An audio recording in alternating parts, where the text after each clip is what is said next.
6 lines కాబోతున్నాయి. ఇంకా మీ land value ఎందుకు పెరగదు చెప్పండి? ఆల్రెడీ డెవలప్మెంట్స్ అయిపోయాక, రేట్స్ పెరిగిపోయాక ఇక్కడ నాకు 200 గజాలు ఉంటే బాగుండు, ఒక ఇల్లు ఉంటే బాగుండు అనుకునే మీరే ఇంకా పెరగని ఏరియాస్కి వెళ్ళి ఇన్వెస్ట్మెంట్ చేయమంటే అంత లాంగ్కి వెళ్ళి ఇన్వెస్ట్మెంట్ చేయడం మా వల్ల కాదని కూడా అంటారు. ఫైనల్ గా ఒకటే మాట చెప్తున్నా, మీరు తీసుకునే భూమి మీకోసం కాదు, మీ నెక్స్ట్ జనరేషన్ కోసం. అప్పట్లో మా తాత కొనబట్టి, అప్పట్లో మా నాన్న తీసుకోబట్టి అనుకునే అవకాశం మీరు కూడా మీ పిల్లలకి ఇవ్వండి. సోషల్ మీడియాలో రియల్ ఎస్టేట్ డమాలు మొత్తం డల్గా ఉంది. అసలు ఒక సగటు మిడిల్ క్లాస్ ఇన్వెస్టర్ కి భూమి తీసుకుని ఒక 10 ఏళ్లు వదిలేద్దాం అనుకునే వాళ్ళకి అసలు ఈ వార్తలతో సంబంధం లేదు.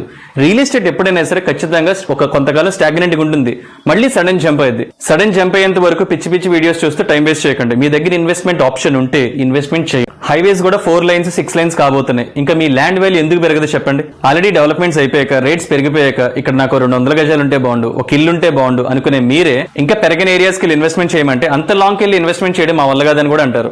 ఫైనల్ గా ఒకటే మాట చెప్తున్నా, మీరు తీసుకునే భూమి మీకోసం